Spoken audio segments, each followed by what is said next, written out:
Suddenly, it's November. It's go time. I'm going to tell you what you need to know about every team, every game coming up for Week 10. Locked on Big Ten starts right now.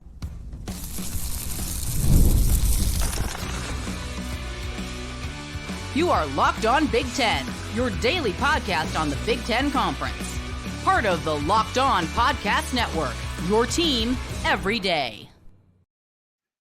Welcome to Locked On Big Ten. I'm Craig Sheeman. 40 years as a sports talk show host and play-by-play announcer, and I want to thank you for making us your first listen each and every day. We are free and available wherever you get your podcast and on YouTube, of course. Part of the Locked On Podcast Network, your team every day. And today's episode is brought to you by FanDuel. Place your first $5 bet, and you'll get started with $150 in bonus bets guaranteed. Visit FanDuel.com and get started. Our Week 10 preview is coming up right here. Plus, we have some Big Ten news and some interesting good news, bad news situation for Michigan recruiting quarterbacks. You want to hang around for that. Plus, we'll have our Pigskin picks before we leave you here today. But let's start off with the biggest game in the Big Ten this weekend. No doubt about it. Number 4, Ohio State. At number 3, Penn State. That is the 12 noon Eastern game on Fox. Must win for both teams. Both teams are battling for a spot in the Big Ten championship game. This game will have probable seeding ramifications for the college football playoff. So in a way, this is a playoff game, really. For Ohio State, they're coming off a lackluster home win over Nebraska, in which they could not get their running game going whatsoever. Plus, they're already without future NFLer left tackle Josh Simmons. He's out for the year with a knee injury. He suffered that in the Oregon game. And his backup, Zen Mikowski, he was carted off during the Nebraska game, and we are trending toward him not playing this weekend. They had to move guard Donovan Jackson over to left tackle just to get through the game last week. So a lot of piecemeal movement for the Buckeyes on the offensive line. That's not good. They're likely going to have to do it again. Now, there is some good news for the Buckeyes on the injury front. Safety Latham Ransom looks like he will return to the lineup. And, this is a must-win for the Buckeyes in that they already have a loss. Having lost to Oregon, they got another loss. They still have a ranked Indiana coming up around the corner. And this is all before the Michigan game, which could be very uncomfortable for Ryan Day if he has an inconceivable 2 or 3 losses going into that game. The boosters paid $20 million for this roster at Ohio State, and they don't think Ohio State should lose ever. That's what's going on up there. Now, meanwhile, this is also a must-win game for James Franklin and Penn State. If they're ever going to shake the reputation of winning all the games they should, but coming up short in the big games against the Michigans and the Ohio States out there. And if not now, when is my question. Now, bad news for Penn State. They're going into the most important game of the year with an injured starting quarterback. Drew Allar was injured late in the first half of the Wisconsin game last week, and he didn't return. Tried to put a break on and try to go. Couldn't go. The good news is for Penn State is that Bo Pribula is an experienced, pretty good backup, and he's ready to go. So Andy Kotelnicki, I think, is comfortable with whoever is at quarterback. Now, Drew Allar may still play. It is going to be an absolute last-second decision for them. So, he's trying to take some snaps and make some throws this week in front of James Franklin. We'll see what decision gets made there. The Nittany Lions also have injury concerns at defensive end Danny Dennis Sutton, who was injured in the Wisconsin game. Also, right tackle Anthony Donko also injured. Franklin has been pretty tight-lipped about their availability moving forward. So we'll have to wait and see till noon. Meanwhile, Minnesota is taking out 24th ranked Illinois. That's the FS1 game at 12 noon. After a tough 3-point loss at Michigan, PJ Fleck's Gophers have won 3 in a row and are actually favored in this game. They got victories over USC, UCLA, and a 25-point win at Maryland. Transfer quarterback Max Bromer starting to put it together. He's looking very capable at this level, and he's finding his way.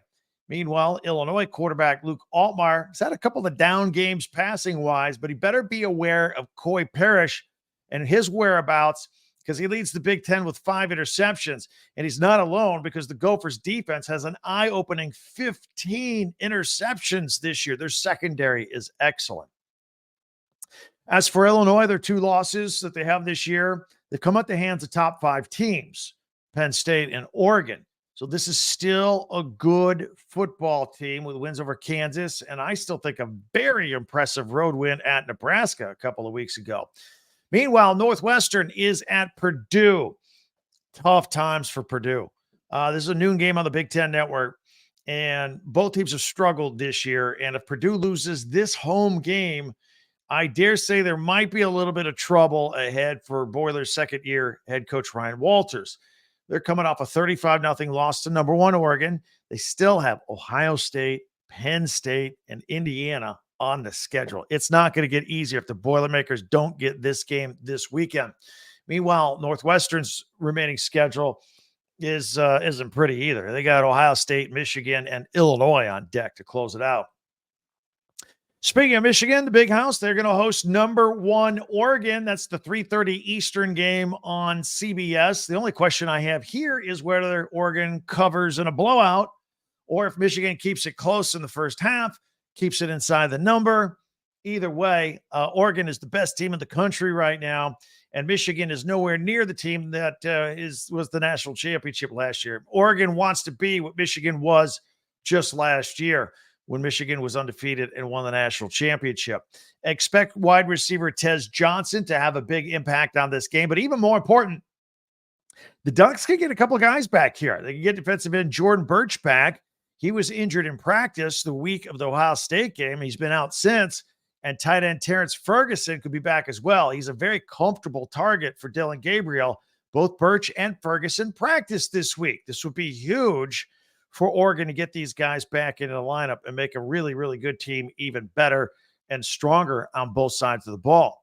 Michigan, who has had one of their 3 starting quarterbacks, Jack Tuttle, retire this week, trying to get healthy, trying to get on with his life. And their only chance in this game is if Kalel Mullings and Donovan Edwards have great days on the ground with successful, time-consuming drives to keep this one close.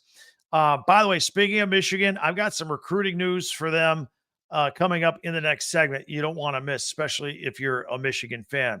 Meanwhile, a reminder after this, so big day, everybody's interested in the Ohio State, Penn State game at noon, and then number 1 Oregon going into Michigan at 3:30.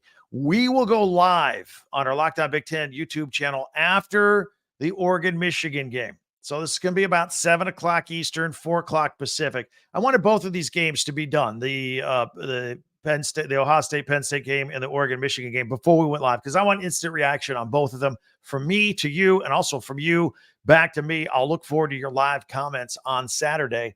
Love to get your reaction on those games as well, and we'll cover all the games that have gone on up to that point, and last second preview for the night games around the Big Ten. So mark your calendars on your phone or whatever you do, and put it in for 7 o'clock Eastern, 4 o'clock Pacific. We're going live here on Locked On Big Ten on YouTube. Hey, I want to invite you to check out a couple other things. First of all, we have our website, talkbig10.com. You see the crawl on the bottom if you're watching on video. All of our podcasts go there, and there are also links to all the schools where you can buy merchandise, shirts, hats, T-shirts from your favorite schools, Michigan, Indiana, Oregon, Ohio State, all that. And Christmas is coming. You need some Christmas ideas. Go ahead and go to the link and go buy some stuff right there. But it's all right there at talkbig10.com. What I like you to do, what I will ask you all to do, and it's free, if you don't mind subscribing, hit the subscribe button here. And then you and I are in the same Big Ten loop each and every day, because we're out here every day. So if you could subscribe and follow and share and like Locked On Big Ten for free, wherever you get your podcast, that way you get the latest episode of this podcast as it becomes available each and every morning. All right, we're not done. We have a lot more games and teams to cover going into Week 10. And we have the latest quarterback news for undefeated Indiana, and also some recruiting news for Michigan. All that is coming up. You're going to want to stick around.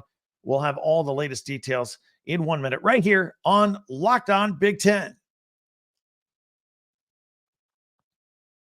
Our friends at 5 Hour Energy know that being a passionate football fan, it's not just a hobby, it's a way of life. It takes a lot of energy, to be honest, to power through a full day of tailgates, touchdown celebrations, maybe a second overtime. It wears you out, which is why they've created Stand the Fan 5-Hour Energy Shot. It is a special flavor called Fan Fuel, the energy shot made for super fans like us, really. The fans who are the first at the parking lot, the last to leave.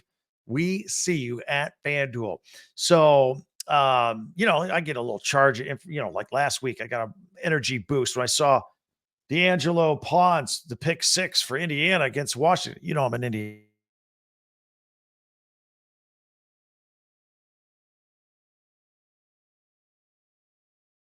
Heart and soul of a whole lot of energy, whether you're prepping for the big tailgate or actually just ironing your jersey so you look good. Your game day to-do list is always a mile long. That's why the limited edition of Stand the Fan 5-Hour Energy Shot is here to help keep you fueled throughout the season. What's your fan fuel this week? Whatever you do it with 5-Hour Energy. 5-Hour Energy available at 5hourenergy.com and shipped nationwide. Well, thank everybody for making Locked On Big Ten your first listen each and every day. We always appreciate you everydayers out there. Thank you. Meanwhile, be sure to subscribe on YouTube, share, follow, and like Locked On Big Ten, your team every day. And don't forget our website where everything's at, talkbig10.com. Let's continue with our Week 10 preview here. The Indiana Hoosiers, ranked 13th in the country, taking on Michigan State on the road. And this game, by the way, 3:30 Eastern, will be on Peacock. So if you don't have Peacock, you can't watch it. Go to Peacock and watch this game. The storyline here for the Hoosiers, well, many storylines, but the first one, Kurtis Rourke.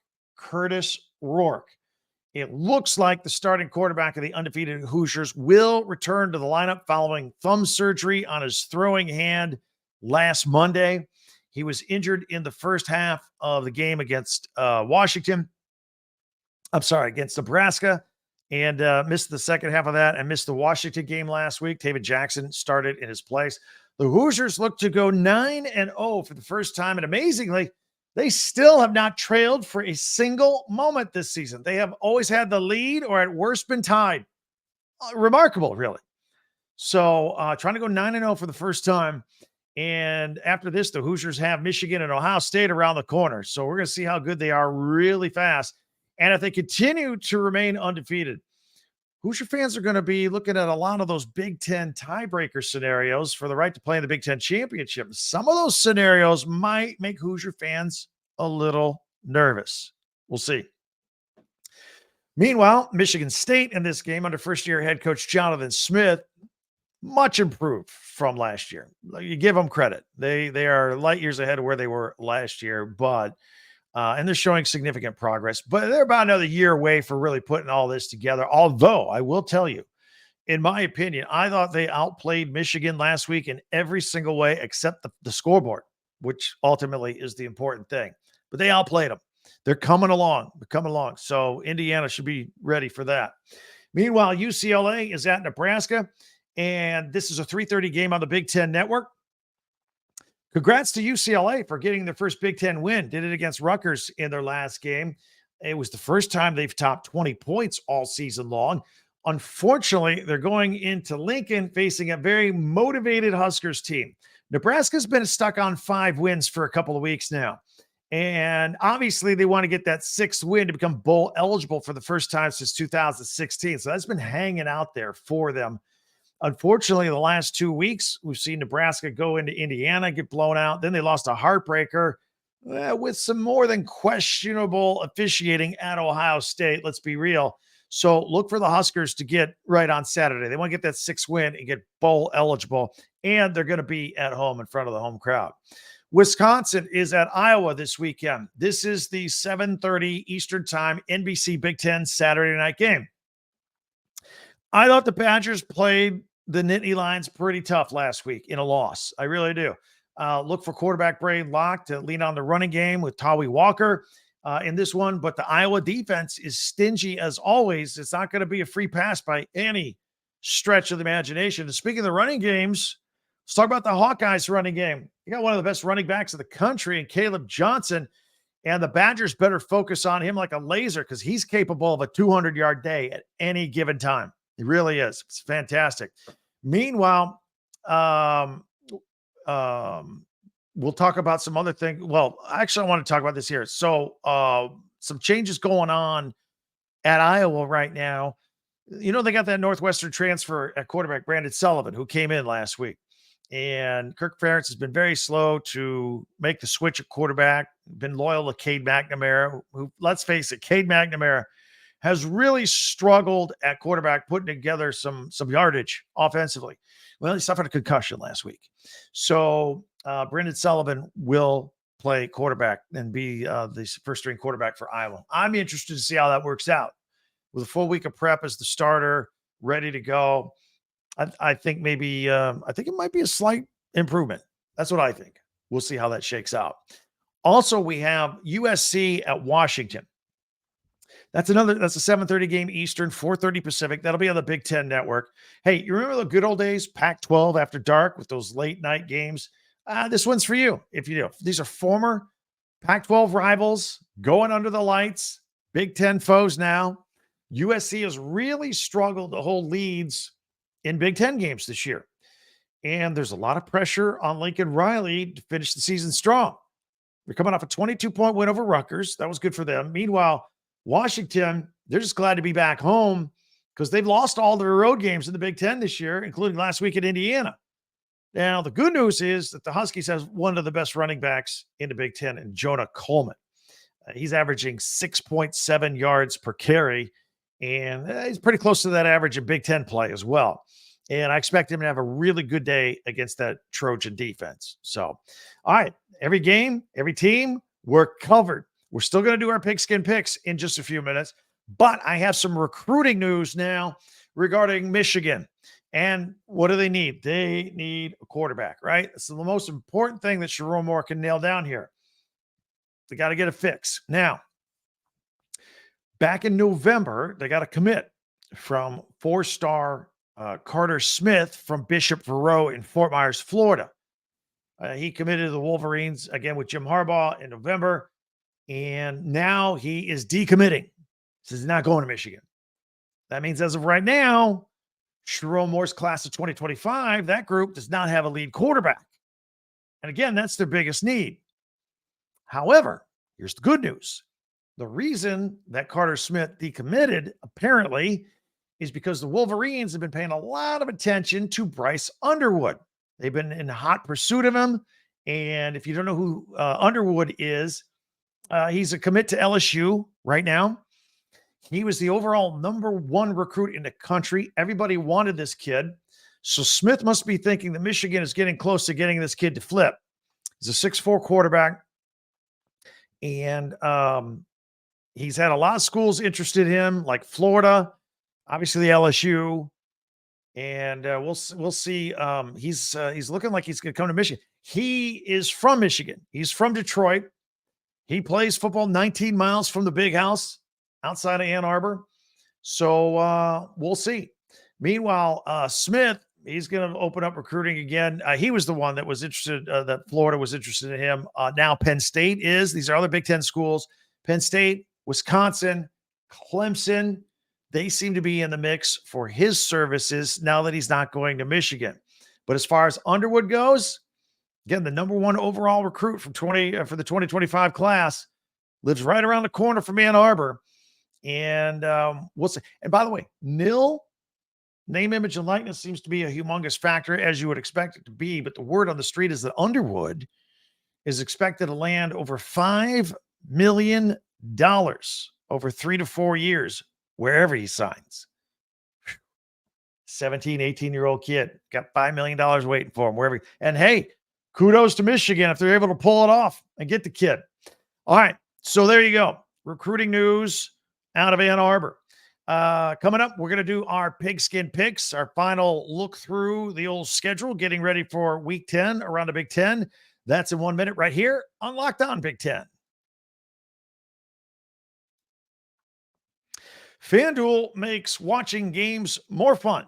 You watch NFL games, being on the action with FanDuel, America's #1 sportsbook, because right now, new customers can bet $5 and get $150 in bonus bets if you win. The FanDuel Sportsbook gives you everything you need to place live bets in the NFL all in one place. So when you get a hunch in the middle of the game, you can check out the latest stats, view live play-by-play, updated scores, right on the same page where you place your bets. So just visit FanDuel.com and join today. You'll get started with $150 in bonus bets if you win your first $5 bet. That's at FanDuel.com. Never waste a hunch. Make every moment more with FanDuel, an official sportsbook partner of the NFL. Sunday Night Football, the Colts, instead of Anthony Richardson, because he's tired, they're going with Joe Flacco. They're at the Vikings. Vikings are 5-point favorites in this one. Does that change your mind now that Flacco is starting? I like the over on this, 46.5. Still like the Vikings to cover -5. Monday Night Football, Bucks at Chiefs. Chiefs -9. It's kind of a big number, but I think they might hit it. I would take the under in this game, though, 45.5. You can do things like that at FanDuel.com. FanDuel, America's #1 sportsbook and official partner of the NFL. All right, it is time now for our Pigskin picks. We're going to put everything on the record, and we will go full screen with this and take a look at these lines and see where we are at. All right, got these lines at FanDuel. Start off with Indiana at Michigan State. Indiana's an 8-point favorite. Michigan State, an 8-point underdog. The over-under at 51.5. Here's what I like. Indiana has won every game by double figures. The closest game they've had is 14 points. I don't think that changes. So I like Indiana to win and easily cover the 8, even though it's kind of a big number. And Indiana, no problem scoring 40 points a game. They'll do almost this 50 by themselves. And I think Michigan State will score.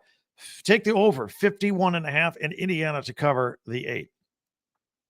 Minnesota and Illinois. Minnesota's the one that's favored here. I have to admit, when I first saw this and started putting this together, I was a little bit surprised just for a minute because I have a lot of respect for Illinois, but I'm thinking, you know what? Minnesota's won 3 in a row. That defense is incredible. I don't know. I think because this is at Illinois, I'll give Illinois will win. We'll see. 45.5. Seems about right. Maybe just a little bit over that number. Wisconsin at Iowa. Iowa, a 3-point favorite at home. I like it. I like the Hawkeyes in this one. And I like them to fly past this 40 number in, is it 3 of Iowa's 5 wins or 4 of their 5 wins? They've scored 40 by themselves. They'll hit this 40.5 number for the game. Take the over. Iowa by 3. Ohio State, Penn State. This is the big one. Ohio State's a 3.5-point favorite here.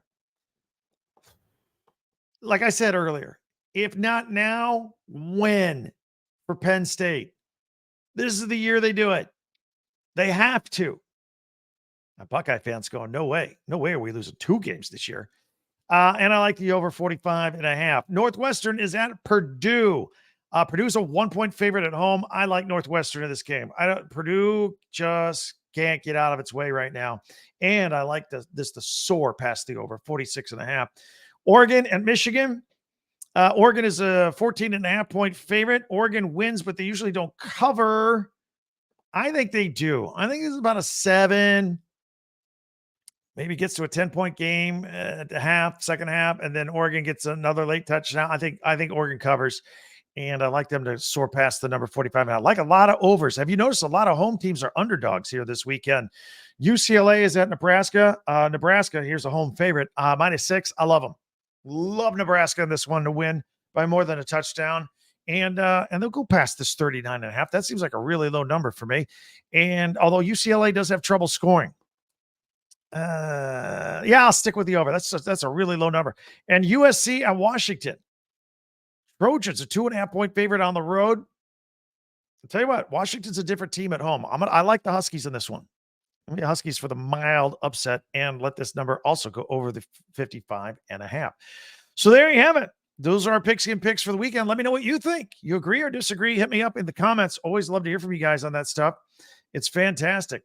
It's another weekend. Very excited. Again, enjoy the games. Don't forget we're going live after the Oregon-Michigan game. Hope to see you there on the comment section. Always enjoy that. In the meantime, if you want to drop me a comment on Twitter or X at Talk Big Ten, go ahead. Comments on YouTube are always welcome. Trash talking before opponents, fan bases back and forth, always welcome on YouTube. Get that going a little bit, especially you Buckeye and Penn State fans. Where have you been? Let's get some crosstalk going on the comment section on YouTube. And finally, don't forget, you can always catch all of our stuff on our website, talkbig10.com. If you're on video, you can see it on the bottom crawl right now, talkbig10.com, and get your favorite merchandise there while you're there ready ahead of Christmas. So there you go. And if you do nothing else, if you don't mind hitting that little subscribe button right before you go, it's free. It does us a great deal of good. And you too, it gets you and me on the same page. You can follow this podcast right now on your favorite podcast app, and you'll get the latest episode of Locked On Big Ten as soon as it becomes available each and every day. That'll do it. Enjoy the weekend. Live broadcast Saturday. Back to the regular schedule for Monday morning first thing. Can't wait to recap it all and talk Big Ten football with all of you. That'll do it. I'm Craig Sheeman for Locked On Big Ten. Talk to you next time.